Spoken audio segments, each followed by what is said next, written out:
सावधान होकर बड़े प्रेम से श्रवण करें। बोलिए भक्त वत्सल भगवान की जय। जय जय श्री राधे श्याम। ओम तत्सत। श्रीमते रामचंद्राय नमः।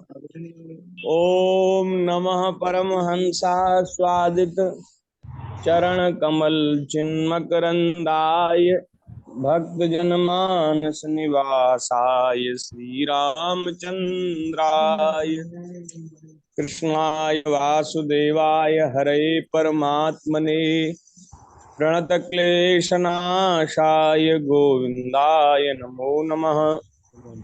सीतानाथ समारंभां श्रीरामानंदार्य मध्यमाम् अस्मदाचार्य पर्यन्तां वन्दे श्री गुरु परंपराम्। प्रहलाद नारद पराशर पुंडरीक व्यासाम्बरीश शुकशौनक भीष्मदाल्यान् रुक्मांगदार्जुन वशिष्ठ विभीषणादीन् पुण्यानिमान् परम भागवतान् नमामि। चार जुगन में भक्त जे तिनके पद की धूरी सर्वसु सिर धरि राख्यों मेरी जीवन मूरी। भक्त भक्ति भगवंत गुरु चतुर नाम वपु एक इनके पद वंदन किए नाशे विघ्न अनेक। गोविंद जय जय गोपाल जय जय गोविंद जय जय गोपाल जय जय गोविंद जय जय गोपाल जय जय गोविंद जय जय गोपाल जय जय श्री राधा रमण हरि गोविंद जय जय राधा हरि गोविंद जय जय श्री राधा रमण हरि गोविंद जय जय राधा रमन हरि गोविंद जय जय गोविंद जय जय गोपाल जय जय गोविंद गोपाल जय जय श्री राधा रमण हरि गोविंद जय जय राधा रमन हरि गोविंद जय जय श्री सीता रमण राम रघुनाथ जय जय सीता रमण राम रघुनाथ जय जय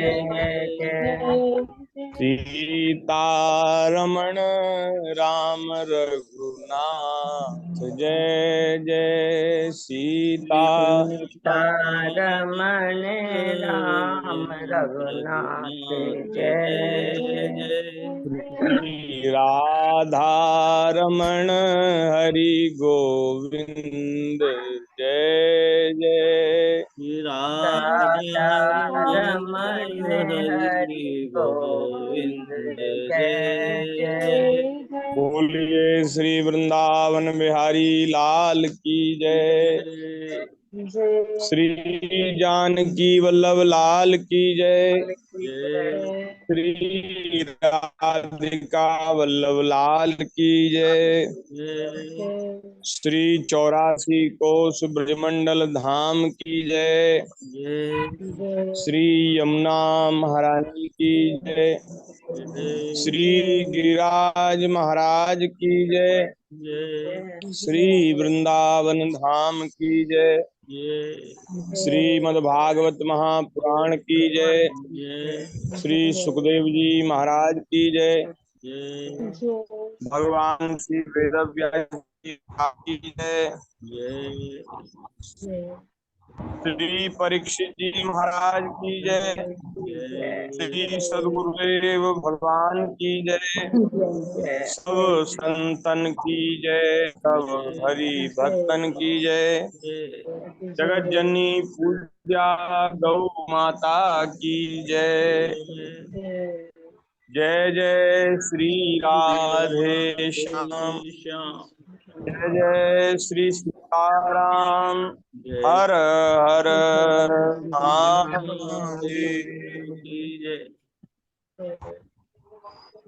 हरि शरण। नारायण नारायण नारायण नारायण। भक्त वांछा कल्पतरु भक्त वत्सल शरणागत वत्सल। दीन बंधु दया सिंधु असंख्येय कल्याण गुणगण निलय। अकारण करुणा वरुणालय। सच्चिदानंद घन मूर्ति आनंद कंद भगवान श्री राधा ब्रजेंद्र नंदन प्रभु की महती कृपा करुणा से हम सभी को श्रीमद् भागवत जी की मंगलमयी कथा के माध्यम से सत्संग की प्राप्ति हो रही है, जो इस मनुष्य जीवन का सर्वोत्कृष्ट लाभ है।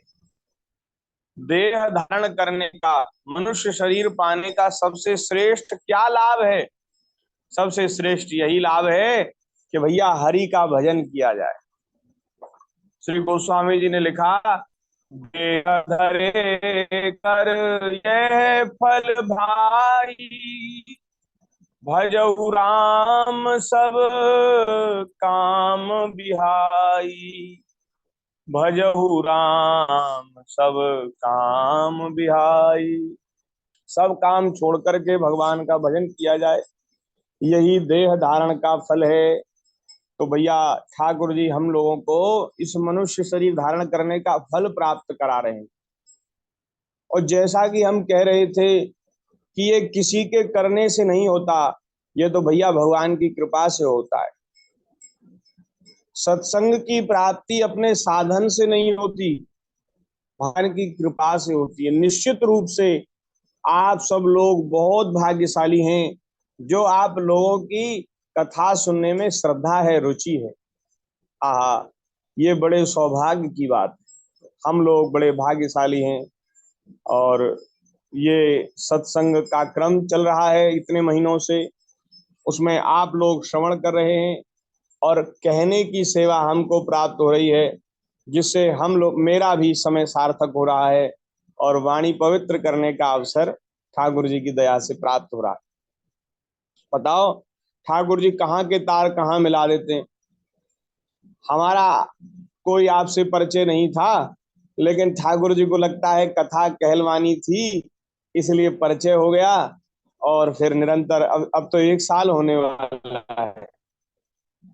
तो ये सब भगवान की कृपा से ही होता है। ठाकुर जी की कृपा हुई तो हमको कहने का अवसर मिल गया और आप सब लोगों को सुनने का अवसर मिल गया। तो बड़ी कृपा है भगवान की। इनकी कृपा इतनी है कि उसका वाणी से वर्णन करते रहे ना तो पूरा समय मतलब लग जाएगा, लेकिन हम उसका वर्णन नहीं कर पाएंगे, कितनी कृपा है। क्षण क्षण पर पल पल पर इनकी कृपा बरस रही है, उसका हम लोगों को अनुभव करना चाहिए। तो बड़ी भगवान की कृपा है कि अपने अपने घरों में बैठकर विज्ञान के उपयोग से हम भागवत जी की कथा श्रवण कर पा रहे हैं।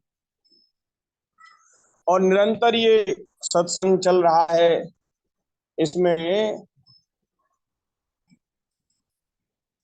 इसमें हम लोग श्री भागवत जी में दसम स्कंद में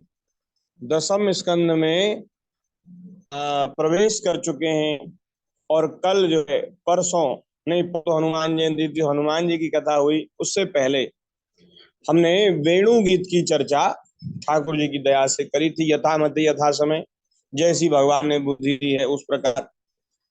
तो अब आगे 22वें अध्याय में चीर हरण की कथा है, उसका हम स्मरण कर रहे हैं। बोलिए भक्त वत्सल भगवान की जय। तो आप लोगों तक आवाज पहुंच रही है ना? जी भगवान जी। हाँ, तो आप बीच बीच में कुछ हमें ऐसा संकेत देते रहें जिससे हमें पता चले कि सुन रहे हैं, सोए नहीं है। ठीक है। तो हाँ, सुखदेव जी महाराज कह रहे हैं, हेमंते प्रथमे मासी नंद ब्रज कुमारिका चेरुर्हविष्यम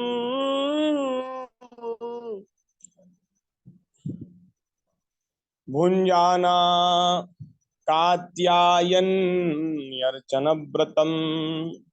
सुखदेव जी कहते हैं, परीक्षित, अब हेमंत ऋतु आई। अभी हम लोगों ने वर्षा और शरद का वर्णन श्रवण किया। शरद के वर्णन के बाद वेणु गीत का वर्णन था, शरद ऋतु के बाद। और शरद ऋतु के बाद महाराज फिर हेमंत ऋतु आती है। बसंत से पहले आती है हेमंत ऋतु, और फिर उसके बाद बसंत ऋतु आती है। तो अभी जो महीने निकल के गए हैं, इस समय तो अब तो शायद ग्रीष्म शुरू हो गई है। इससे पहले बसंत थी, उससे पहले हेमंत थी। तो अभी लगभग जनवरी फरवरी में आप मानो तो हेमंत ऋतु आई। तो हेमंत ऋतु में महाराज ये मार्ग शीर्ष में, मार्ग शीर्ष के महीना में रहती है, अगहन के महीना में। अगहन के महीना को हेमंत ऋतु कहते हैं। तो नंद बाबा के ब्रज की कुमारियां, गोप कन्याएं जिनका विवाह नहीं हुआ था, वे कात्यायनी देवी की पूजा और व्रत करने लगी। वे केवल हविष्यान्न ही खाती थी। तो महाराज वे कात्यायनी देवी की पूजा कर रही हैं। वे क्या करती कि सवेरे सवेरे ही ब्रह्म मुहूर्त में जगती और सब जाकर के यमुना जी में स्नान करती।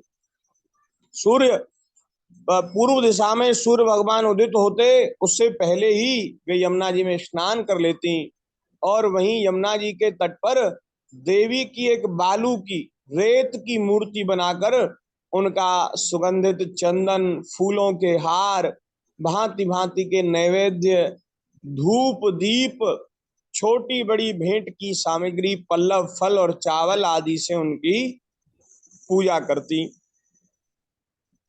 और महाराज वे पूजा करने के बाद श्री देवी जी से क्या मांगती थी? वे कहती, कात्यायनी महामाये महायोगिन्यधीश्वरी नंद गोप सुतम देवी पतिम में कुरुते नमः।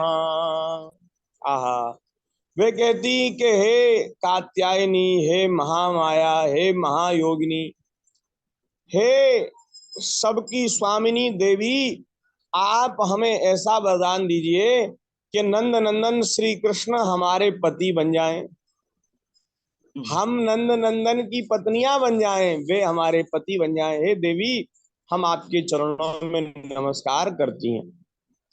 तो इस प्रकार से प्रार्थना करती। तो अभी देखो नव दुर्गा निकल के गए, नवरात्र निकल के गए। तो पूरे देश में देवी जी की आराधना होती है, आराधना उपासना के दिन है।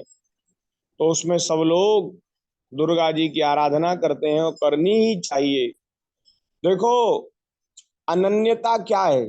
ये गोपियां जो है ना, बड़ी अनन्य है, श्री कृष्ण को छोड़कर किसी और को चाहती नहीं। अनन्यता क्या है? अनन्यता ये नहीं है कि हम तो भैया श्री कृष्ण के अनन्य हैं, श्री राम जी के अनन्य हैं, राधा जी के अनन्य हैं, अब किसी दूसरे देवी देवता को मानेंगे नहीं, किसी को पूजेंगे नहीं, किसी को कुछ समझेंगे नहीं। इसको अनन्यता नहीं कहते हैं। अनन्यता कहते हैं सबका सम्मान करेंगे, सबका आदर करेंगे, सबकी पूजा करेंगे, लेकिन उनसे यही चाहेंगे कि हमारा भगवान श्री कृष्ण में प्रेम हो। यदि राम जी के अनन्य है तो श्री राम जी में प्रेम हो। और देखो, आजकल तो महाराज बड़ा लोग भ्रम में पड़े हैं, अनन्यता के नाम पर भी भ्रम में है। जो राम जी के उपासक हैं वो श्री कृष्ण को उतना नहीं मानते, और जो श्री कृष्ण के उपासक हैं वो राम जी को उतना नहीं मानते। ये तो बड़ा भारी अपराध है। भगवान के स्वरूपों में भेद करना ये अपराध है। इससे भक्ति ज्ञान वैराग्य सिद्ध नहीं होगा। भक्ति तभी सिद्ध होगी जब हम सभी भगवान के स्वरूपों का आदर करें। भक्ति क्या है? भक्ति तुम्हारा सब में अपने इष्ट का दर्शन करा देती है। कण कण में भगवान दिख जाते हैं। यदि भगवान में भी भगवान नहीं दिखे, यदि राम जी में हमको श्री कृष्ण का दर्शन नहीं हुआ, श्री कृष्ण में श्री राम जी का दर्शन नहीं हुआ, तो कैसे भक्ति सिद्ध होगी नारायण? नहीं। गोपियां गोपियां जो है वे भगवान की बड़ी अनन्य भक्त हैं। वे देवी जी का पूजन करती हैं, उनका आराधन करती हैं, लेकिन वे बदले में क्या चाहती हैं? वे चाहती हैं नंद को सुतम देवी पति में कुरुते नमः। वे चाहती हैं कि हे देवी आप श्री कृष्ण को हमारा पति बना दीजिए। भैया यही है भक्ति, यही है ठाकुर जी के चरणों में प्रेम के सब में श्रद्धा, सबका आदर, लेकिन उनसे यही मांगना, यही चाहना कि हमारा श्री कृष्ण में प्रेम हो, हमें श्री कृष्ण की प्राप्ति। अनन्यता के नाम पर भगवान के स्वरूपों में भेद करना, देवी देवताओं का अनादर करना, ये भगवत अपराध है, ये भगवत अपराध है। इसलिए इस अपराध से बचना चाहिए। ठीक है जी। तो हम लोग यदि न कर पाए, न बने, तो कोई बात नहीं, उसमें अपना दोष समझना चाहिए कि हमसे कुछ बनता नहीं। इसमें ये नहीं कहना चाहिए कि अरे वो देवता तो है, ये हैं, वो देवता तो ऐसे हैं, वो देवता तो ऐसा नहीं। देखो भगवान है अंगी और सब देवता हैं उनके अंग। अच्छा। हाँ भगवान, यदि देखो भगवान का हम आदर करते हैं, भगवान से प्रेम करते हैं, तो भगवान तो शरीर की तरह हैं और ये सारे शरीर के अंग, हाथ पैर नाक कान मुंह, ये सब भगवान के अंग हैं। यदि हम पैर पैर को चोट लगावे तो भगवान को ही चोट, शरीर को चोट लगेगी। पैर को यदि चोट मारे या हाथ को चोट लगावे तो शरीर को चोट होगी, उससे अपने आप को भी दुख होगा। ऐसा नहीं कि हम हमारा हाथ अगर चोटिल हो जाएगा तो हमें कष्ट नहीं होगा, होगा। ऐसे ही यदि देवी देवताओं का हम अनादर करते हैं, सत्कार करते हैं, तो ये भगवान का अनादर है। जैसे पतिव्रता स्त्री अपने पति को सर्वस्व मानती है, लेकिन पति को प्रसन्न करने के लिए वह पति के माता पिता, उसके भाई बहन और उसके सब सगे संबंधियों का आदर करती है, उनकी सेवा करती है।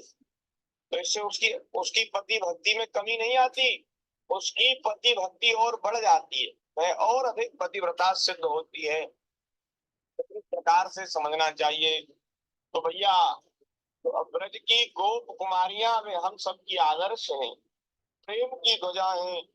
वे भी देवी जी का पूजन कर रही हैं और उनसे चाहती क्या है कि श्री कृष्ण हमारे पति हो जाएं, श्री कृष्ण में हमारा प्रेम हो। इस प्रकार से वे देवियां आराधन करती हैं। उनका मन श्री कृष्ण पर निछावर हो चुका था। इस संकल्प के साथ 1 महीने तक भद्रकाली की भली भांति पूजा की कि नंद नंदन हमारे श्याम सुंदर ही हमारे पति हो। इस प्रकार से वे प्रतिदिन उषा काल में ही नाम ले लेकर एक दूसरी सखी को पुकार लेती और परस्पर हाथ में हाथ डालकर ऊंचे स्वर से भगवान श्री कृष्ण की लीला तथा नामों का गान करती हुई यमुना जल में स्नान करने के लिए जाती। तो एक दिन क्या हुआ कि सब कुमारियों ने प्रतिदिन की भांति यमुना जी के तट पर जाकर स्नान करने के लिए अपने अपने वस्त्र उतार दिए, यमुना जी के तट पर ही उनको रख दिया और भगवान श्री कृष्ण के गुणों का गान करती हुई बड़े आनंद से जल क्रीड़ा करने लगी। हे परीक्षित, भगवान श्री कृष्ण सनकादि योगियों और शंकर आदि योगेश्वरों के भी ईश्वर हैं। उनसे गोपियों की अभिलाषा छिपी न रही। भगवान तो ये जानते ही है कि ये आराधना देवी जी की कर रही है, लेकिन चाहती ये मुझे ही है। ये चाहती है कि श्री कृष्ण हमारे पति बने। तो भगवान तो बड़े बड़े योगियों के भी स्वामी हैं, शंकर आदि योगीश्वरों के ईश्वर हैं। वे उनका अभिप्राय जानकर अपने सखा ग्वाल वालों के साथ उन कुमारियों की साधना सफल करने के लिए यमुना तट पर गए। इतने दिन से कितना बेचारी कष्ट सह रही थी, सवेरे सवेरे स्नान करती यमुना जी के जल में और जग करके आती सवेरे। तो ये जो उनकी तपस्या है उसको सफल करने के लिए भगवान पहुंच गए जहां वे स्नान कर रही थी। उन्होंने महाराज गोपियों के सारे वस्त्र उठा लिए और बड़ी फुर्ती से वे एक कदम के वृक्ष पर चढ़ गए और श्री कृष्ण श्री कृष्ण हंसते हुए गोपियों से हंसी की बात कहने लगे, मजाक सा करने लगे, विनोद करने लगे। उन्होंने कहा, अरे कुमारियों, तुम यहाँ यमुना जी में स्नान कर रही हो, लेकिन देखो तो सही तट पर तुम्हारे वस्त्र हैं कि नहीं। तब महाराज उनका ध्यान आया, अब तुम स्नान करके क्या पहनोगी। तो गोपियों ने देखा कि हमारे वस्त्र तो नहीं है। फिर जब ध्यान से देखा तो सब वृक्ष पेड़ की डाल पर टंगे हैं। सब कपड़े पेड़ की डाल पर, वृक्ष की डाल पर टंगे हैं और वहीं श्री कृष्ण बैठे हैं। तो महाराज श्री गोपियों ने कहा ठाकुर जी से कि अरे श्री कृष्ण, ऐसा मजाक अच्छा नहीं है, ऐसा विनोद अच्छा नहीं है। प्यारे श्याम सुंदर, हमारे वस्त्र हमें दे दो और तुम यहाँ से चले जाओ। हम लोग स्नान कर रही हैं, हमें पूजा करनी है, हमें विलंब हो रहा है, इसलिए तुम हमें परेशान मत करो। तो ठाकुर जी बोले, अरे कुमारियों, तुम यहाँ आकर इच्छा हो, यदि तुम्हारी इच्छा हो तो तुम यहाँ आकर अपने अपने वस्त्र ले जाओ। मैं तुमसे सच सच कहता हूँ, हंसी बिल्कुल नहीं करता। तुम लोग व्रत करते करते दुबली हो गई हो और अब तुम विलंब मत करो, अपने अपने वस्त्र ले लो। मैं कभी झूठी बात कभी करता ही नहीं, ठाकुर जी कह रहे हैं। तो सुंदरियों, तुम्हारी इच्छा हो तो अलग अलग आकर ले लो अथवा एक साथ आ जाओ, मुझे इसमें कोई आपत्ति नहीं है। भगवान की यह हंसी मस्खरी देखकर गोपियों का हृदय प्रेम से सराबोर हो गया। उनको बुरा नहीं लगा, क्योंकि वे अपना सर्वस्व भगवान को समर्पित कर चुकी हैं और उनसे अगाध अनन्य प्रेम करती हैं। अच्छा देखो, ये जो लीला है ये उस समय की है जब भगवान की आयु 6 वर्ष की रही होगी, 5-6 वर्ष की। अभी गिरिराज धारण की लीला नहीं हुई, गिरिराज धारण करने वाली लीला। अब गिरिराज धारण करने के समय भगवान 7 वर्ष के थे, तो अभी ठाकुर जी 5-6 वर्ष के हैं। अभी हमने पहले भी चर्चा करी थी, जो कालिया मर्दन की लीला हो रही थी तो उसमें एक दिन ये चर्चा हुई कि ठाकुर जी 5-6 साल के। तो इसमें ये बात सोचना कि भगवान, ये भी कोई भगवान की लीला है। बताओ कि गोप कन्याएं कुमारियां स्नान कर रही हैं, उनके वस्त्र चुरा लिए और अब उनको बिना वस्त्र के देखना चाहते। नहीं नहीं नहीं, इसमें उनके भगवान उनके समर्पण की परीक्षा कर रहे हैं कि इनका मेरे प्रति कैसा समर्पण है, कैसा प्रेम है। तो प्रेम की परीक्षा के लिए लीला हो रही है और गोपियों को प्रसन्न करने के लिए लीला हो रही है। ये प्रेमी और प्रेमिका, प्रेमी और प्रेमिका के बीच का रस है भैया। हम लोग तो बस आनंद ले रहे हैं, ये तो गोपियां जाने कि उनको क्या आनंद, क्या सुख मिल रहा है। फिर रात दिन श्री कृष्ण का स्मरण करती हैं। वे जहां भी जाती हैं, जहां भी निकलती हैं, वे चाहती हैं हमें श्री कृष्ण मिल जाए, हमें उनका दर्शन हो जाए। तो एक प्रेयसी निरंतर अपने प्रेमी को चाहती है, उसको देखना चाहती है, उससे मिलना चाहती है, उससे बात करना चाहती है। तो उनको तो श्री कृष्ण उस समय मिल गए, प्रातः काल मिल गए। उषा काल में भगवान मिलते नहीं जल्दी। उषा काल में भगवान जगते हैं तो अपना सब नित्य नियम करते हैं, जगते हैं, नहाते धोते हैं, और फिर सब ठाकुर जी श्रृंगार करते लिए यशोदा मैया श्रृंगार करती हैं, फिर ठाकुर जी कुछ बाल भोग करते हैं, फिर बाल भोग के बाद फिर गैया चराने निकल जाते हैं।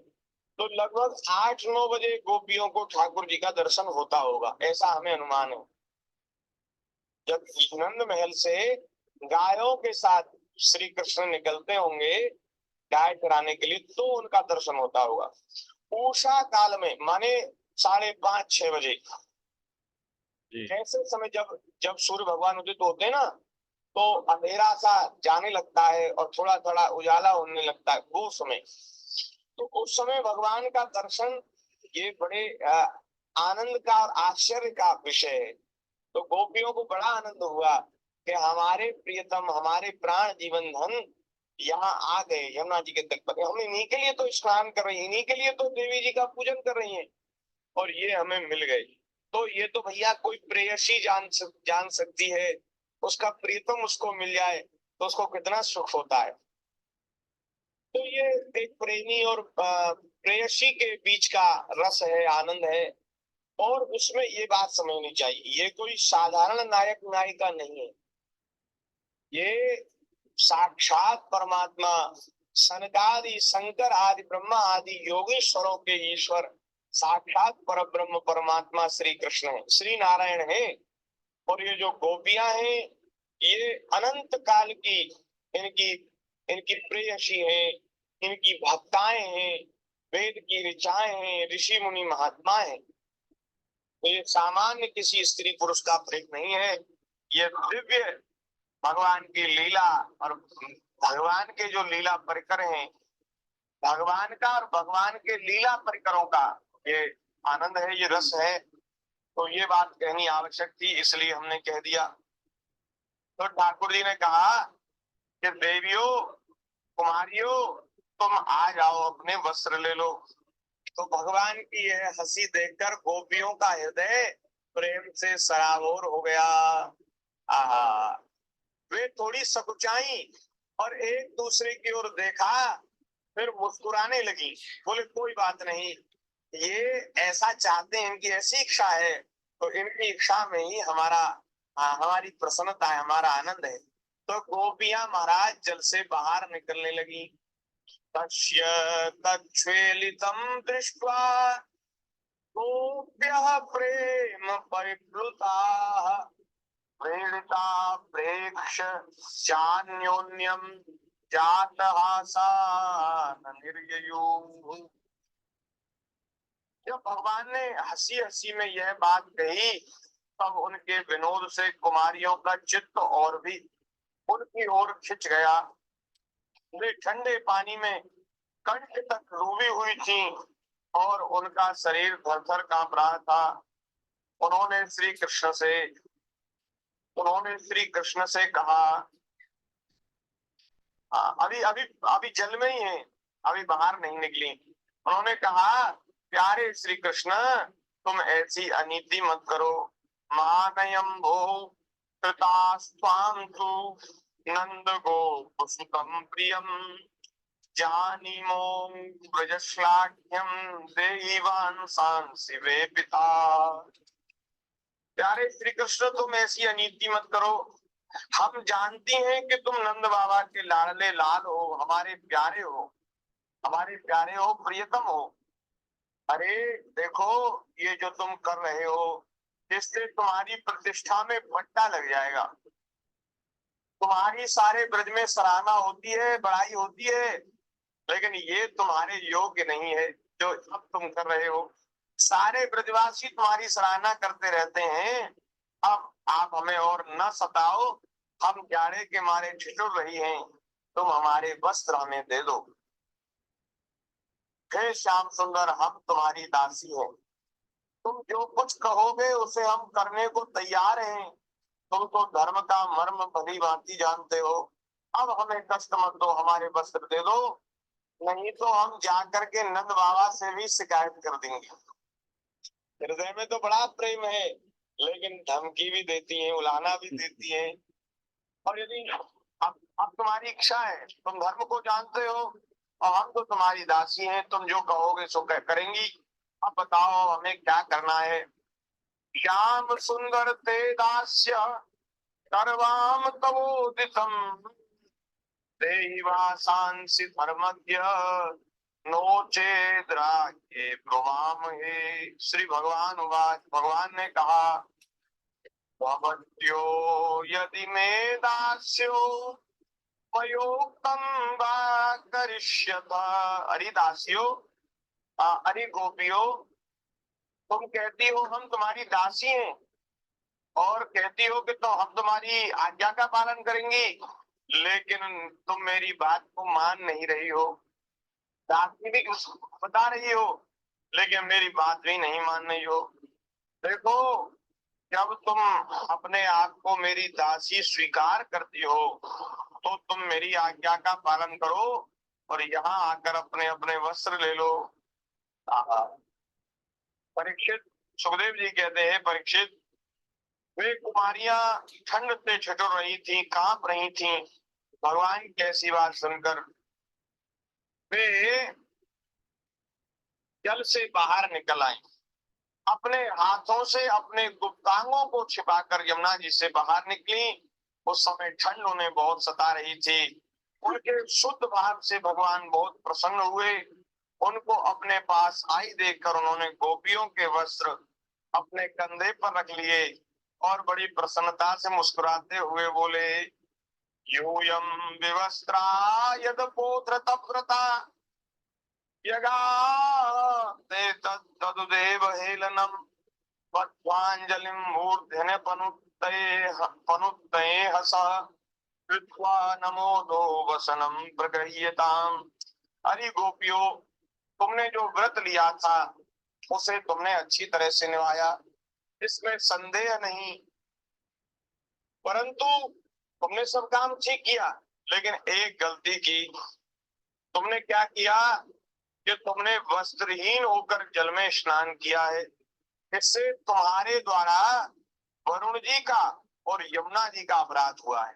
देखो, पवित्र तीर्थ में नग्न होकर स्नान नहीं करना चाहिए, यमुना गंगा आदि जिन नदियों में। इससे नदी का भी अपमान होता है और वरुण देवता का भी अपमान होता है, क्योंकि जल के अधिष्ठात्र देवता वरुण जी हैं, तो उनका अपराध होता है। तो इसलिए तुमने इसका मार्जन करना चाहिए। अब महाराज, तुम अपने श्री यमुना जी को प्रणाम कर लो, हाथ जोड़ करके प्रणाम कर लो, वरुण जी को प्रणाम कर लो, अपने अपराध के क्षमा मांग लो और अपने अपने वस्त्र ले लो। भगवान श्री कृष्ण की बात सुनकर व्रत कुमारियों ने यही समझा कि वास्तव में वस्त्रहीन होकर स्नान करने से हमारे व्रत में त्रुटि आ गई है। अतः उसकी निर्विघ्न पूर्ति के लिए उन्होंने समस्त कर्मों के साक्षी श्री कृष्ण को ही नमस्कार कर लिया। बोले, महाराज सब फल देने वाले तो आप ही हैं, हम आप ही को नमस्कार करते हैं। आपके श्री अंग में सारे देवता हैं, तो आपको प्रणाम करने से सबको प्रणाम हो जाता है। सर्वदेव नमस्कार केशवम प्रतिगच्छति। भगवान को नमस्कार कर लिया जाए तो भी सब देवताओं को नमस्कार, और सब देवताओं को जो नमस्कार किया जाता है, जो पूजा की जाती है, वो भी भगवान के पास ही पहुंचती है।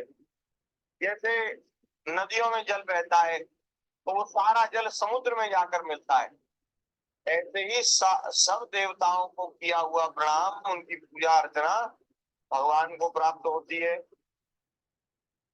पूरे आपको नमस्कार करने से सारी त्रुटि और अपराधों का मार्जन हो जाता है। तो जब यशोदानंदन भगवान श्री कृष्ण ने देखा ये सब मेरी आज्ञा का पालन कर रही हैं, तो वे बहुत ही प्रसन्न हुए, उनके हृदय में करुणा उमड़ आई और उन्होंने उनके वस्त्र दे दिए। हे प्रिय परीक्षित, श्री कृष्ण ने कुमारियों से छल भरी बातें की, तो उनका लज्जा संकोच छुड़ाया, हंसी की और उन्हें कठपुतलियों के समान नचाया, यहाँ तक कि उनके वस्त्र तक हर लिए, फिर भी वे उनसे नाराज नहीं हुई, रुष्ट नहीं हुई। उनकी इन चेष्टाओं को दोष नहीं माना, बल्कि अपने प्रियतम के संग से वे और भी प्रसन्न हुई। देखो, ये सुखदेव जी कह रहे हैं, अभी हम यही बात कह रहे थे कि प्रियतम के संग से, उनके दर्शन से वे प्रसन्न हुई। तो यहाँ सुखदेव जी भी यही बात कह रहे हैं, परीक्षित गोपियों ने अपने अपने वस्त्र पहन लिए, परंतु श्री कृष्ण ने उनके चित्त को इस प्रकार अपने बस में कर रखा था कि वे वहां से एक पग भी न चल सके। जाती नहीं है, ठाकुर जी को ही देख रही है, वहां से वे जाना नहीं चाहती। अपने प्रियतम के समागम के लिए सजकर वे उन्हीं की ओर लजीली चितवन से निहारती रहीं, उन्हीं की ओर देखती रहीं।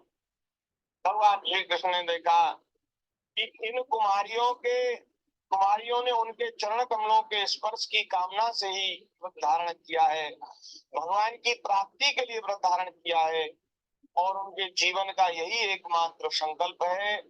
तब गोपियों के प्रेम के अधीन होकर ऊखल तक में बन जाने वाले भगवान ने उनसे कहा कि मेरी परम प्रेयसी कुमारियों, मैं तुम्हारा संकल्प जानता हूँ कि तुम मुझे प्राप्त करना चाहती हो, मेरी सेवा करना चाहती हो, मेरी पूजा करना चाहती हो।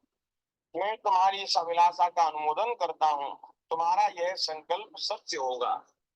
जिस भाव से तुम देवी जी का आराधन कर रही हो, वो तुम्हारा संकल्प सत्य होगा, तुम्हें मेरी प्राप्ति होगी।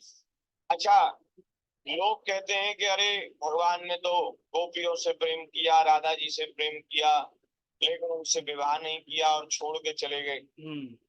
ये बात ठीक नहीं है, ये बात ठीक नहीं है। गोपियां भगवान की प्राण हैं और भगवान गोपियों के प्राण हैं। वे तो आपस में मिले ही हुए हैं, उनमें भेद नहीं है, वो अलग नहीं होते। वो तो एक प्राण तो देही हैं। गोपियां श्री राधा रानी की अंश हैं, अंशभूता हैं, और राधा रानी और श्री कृष्ण एक ही है। वो तो दो देह जरूर है, लेकिन प्राण एक ही है। तो उनका वियोग ये होता ही नहीं, ठाकुर जी का, श्री जी का वियोग, गोपियों का वियोग नहीं होता।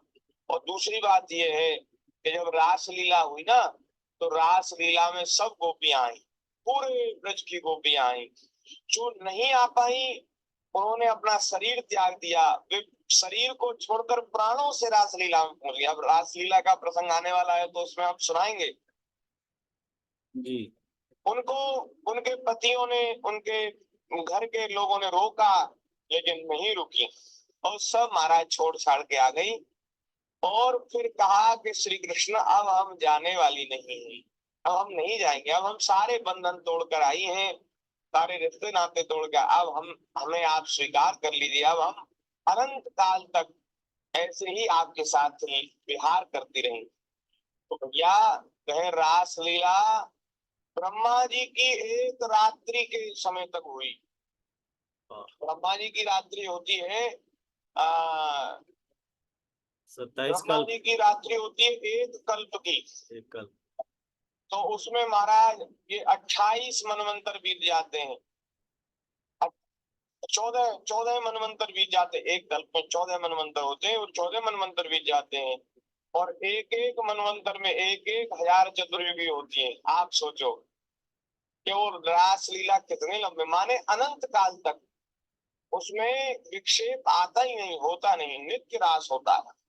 तो गोपियां आई और श्री कृष्ण की लीला में आकर के वे महाराज धन्य हो गई, निमग्न हो गई, फिर दोबारा लौट कर के नहीं है। उनके शरीर की छाया, उनके शरीर की छाया फिर लौटी ब्रज में, और उन्होंने आगे का सब काम किया। और फिर भगवान श्री कृष्ण तो कहीं गए ही नहीं, वे तो आज भी वृंदावन में। एक भगवान श्री कृष्ण का ही वाक्य है कि वृंदावनम परित्यज्य पादमेकम न गच्छति, मैं वृंदावन को छोड़कर एक पग भी बाहर कहीं नहीं जाता। तो आप द्वारिका चले गए, आप वहां चले गए, हस्तिनापुर चले गए, तो वो कैसे हुआ? तो बोले वो भगवान के दो स्वरूप हैं। जब भगवान श्री कृष्ण ब्रज में आए तो दो रूप धारण करके आए। एक रूप तो था मधुर भाव का, श्रृंगार भाव का, और एक रूप था ऐश्वर्य भाव का। तो मधुर भाव श्रृंगार भाव के जो ठाकुर जी हैं वो तो ब्रज में निरंतर लीला करते हैं, और ब्रज की जो लीला है, रास लीला, चीरहरण की लीला, गिरिराज हरण की लीला, वो सब मधुर भाव के श्रृंगार भाव के ठाकुर जी ने करी। और जो ऐश्वर्य की जो लीला है, वो ऐश्वर्य की लीला ऐश्वर्य वाले ठाकुर जी ने करी। तो भगवान दो स्वरूपों से आए, तो श्रृंगार वाले तो यहाँ ब्रज में ही रह गए, और जो ऐश्वर्य वाले थे जिनका मथुरा में जन्म हुआ, श्री यशोदा मैया के गर्भ से भी एक बेटा एक बेटी का जन्म हुआ। तो जब वसुदेव जी, एक भगवान श्री कृष्ण देवकी के गर्भ से जन्मे, एक भगवान श्री कृष्ण यशोदा जी के गर्भ से जन्मे। देवकी के गर्भ से जो जन्मे थे वो वसुदेव जी उनको लेके आए, और जब उन्होंने यशोदा जी के पास उनको लिटाया तो वे दोनों एक हो गए, और वहां से वो कन्या को ले गए। कन्या फिर वो दुर्गा देवी जी का स्वरूप बन गई, अष्टभुजा वाली हो गई, माया भगवान की माया थी। अब यहाँ ये दो एक हो गए, और महाराज 10-11 वर्ष तक जब तक ब्रज में रहे तब तक तो ये दोनों एक ही बने रहे। लेकिन फिर जब मथुरा जाने की बात आई तो मथुरा वाले, जिनका जन्म मथुरा में हुआ था वो मथुरा चले गए, और जिनका जन्म ब्रज में हुआ था वो ब्रज में ही रह गए। तो इस प्रकार से रसिकों ने, महापुरुषों ने, प्रेमियों ने भाव दिया है। भैया ये मधुर भाव की बात है, मधुर भाव की लीला है। भगवान की बात कभी असत्य नहीं होती। भगवान यहाँ कह रहे हैं कि गोपियों, जिस संकल्प से तुमने मेरा आराधन किया है वो तुम्हारा संकल्प सत्य होगा। वे भगवान को पति बनाना चाहती थी, भगवान की प्राप्ति करना चाहती थी, तो उनको भगवान की प्राप्ति हो गई। वे नित्य भगवान के ही संग हैं। इसमें ऐसा नहीं सोचना चाहिए कि उनके साथ विवाह नहीं हुआ और बिना विवाह के ठाकुर जी उनके साथ प्रेम करते रहे, तो जैसे भगवान करते थे ऐसे हम भी करेंगे। ऐसा कुछ लोगों के मन में आता है। भैया भगवान के जैसा हम कैसे कर सकते हैं? ठाकुर जी तो अचिंत्य अनंत शक्ति सामर्थ्य के प्रभु हैं, स्वामी हैं। उनके जैसी शक्ति हम लोगों में कहाँ है? उनके जैसी सामर्थ्य हम लोगों में कहाँ है? तो भैया भगवान की होड़ नहीं करनी चाहिए। भगवान तो अग्नि को पी गए, भगवान विष को पी गए, तृणावर्त पूतना का उद्धार किया है, केशी का उद्धार किया, व्योमासुर का उद्धार किया, अघासुर का उद्धार किया। ये सब असुरों को मार दिया, कंस को मार दिया, कुबल्या पीड़ हाथी को मार दिया। जब 7 वर्ष के थे तो गिरिराज जी को धारण कर लिया आपने कर कमल पर। यदि ये सब हम कर सकते हैं, कालिय नाग का मर्दन किया, कालिय नाग का मंथन किया, तो ये अगर ये सब कोई कर सकता है तो फिर भगवान की जो रास लीला आदि है उसका अनुकरण करो। विष पी सकते हो तो भगवान की होड़ करो, और नहीं पी सकते तो भैया फिर भगवान की होड़ करने की बात सोचो मत। तो ये बात है, भगवान की लीला है अत्यंत अद्भुत है, आश्चर्य चकित करने वाली है। तो उसको समझना बड़ा कठिन है। तो इसलिए भैया तर्क से नहीं समझी जा सकती, वह तो प्रेम से समझी जा सकती है। तो भगवान ने कहा, जिन्होंने अपना मन प्राण मुझे समर्पित कर रखा है, उनकी कामनाएं उन्हें सांसारिक भोगों की ओर नहीं ले जाती। ठीक वैसे ही जैसे बुने हुए या उबले हुए बीज फिर उगते नहीं, खेत में डाल दिया जाए, बुने हुए बीजों को तो उगते नहीं। तो ऐसे ही जिन्होंने अपना सर्वस्व मेरे चरणों में समर्पित कर रखा है, उनके भीतर यदि कामना पैदा भी हो जाए उनके हृदय में, तो भी वह कामना उनको संसार में नहीं ले जाती। वो कामना पूरी हो जाती है अथवा नहीं पूरी होती तो भी भगवान के ही चरणों की प्राप्ति होती है। इसलिए तुम अपने अपने घर लौट जाओ, तुम्हारी साधना सिद्ध हो गई है। तुम आने वाली शरद ऋतु को, तुम आने वाली शरद ऋतु की रात्रियों में, ये जो शरद पूर्णिमा आती है आश्विन पूर्णिमा को शरद पूर्णिमा कहते हैं, तो शरद ऋतु की रात्रियों में तुम मेरे साथ विहार करोगी, मेरे साथ लीला करोगी, और इसी उद्देश्य से तुमने कात्यायनी देवी की पूजा की थी, अतः तुम्हें मेरी प्राप्ति होगी। बोलिए भक्तवत्सल भगवान की की जय। जय, श्री रास बिहारी भगवान की की जय। जय। तो ये रास लीला की भूमिका बन रही है। जी अभी रास लीला की कथा होने वाली है, तो वो भूमिका तैयार हो रही है। उन्होंने कहा, ठाकुर जी ने कहा कि तुम्हें शरद ऋतु में, जो शरद ऋतु की रात्रि आती है, उसमें तुम्हें मेरी प्राप्ति होगी। सुखदेव जी महाराज कहते हैं, परीक्षित, भगवान की यह आज्ञा पाकर वे ब्रज कुमारियां भगवान श्री कृष्ण के चरण कमलों का ध्यान करती हुई जाने की इच्छा न होने पर भी बड़े कष्ट से ब्रज में गई। अब उनकी सारी कामनाएं पूर्ण हो चुकी थी, वो उनका मन नहीं था जाने का, लेकिन फिर भी भगवान की आज्ञा से ब्रज में आई। और इस प्रकार से ये जो लीला है संपन्न हुई। बोलिए भक्त वत्सल भगवान की जय। फिर आगे की इस अध्याय में कुछ और प्रसंग है, तो उसकी चर्चा भगवत कृपा से हम कल कर लेंगे। आज के सत्संग को यहीं ठाकुर जी के चरणों में, गौ माता के चरणों में, यहाँ गायों की सन्निधि में बैठकर हम गौशाला में बैठकर चर्चा कर रहे हैं आज की। जय गौ माता के चरणों में निवेदित करते हैं जी और आप सभी को प्रणाम करते हैं। जय सभी को जय सिया राम, राधे श्याम। श्री थोड़ी देर भगवान के नाम का कीर्तन कर लें। हरि शरणम, हरि शरणम, हरि शरणम, अपने अपने माइक खोल लीजिए। हरि शरणम, हरि शरणम, हरि शरणम, हरि शरणम, हरि शरणम, हरि शरणम, हरि शरणम, हरि शरणम, हरि शरणम, हरि चरणम, हरि चरणम, हरि चरणम, हरि चरणम, हरि शरणम, हरि शरणम, हरि शरणम, हरि शरणम, हरि चरणम, हरि चरणम, हरि चरणम, हरि चरणम।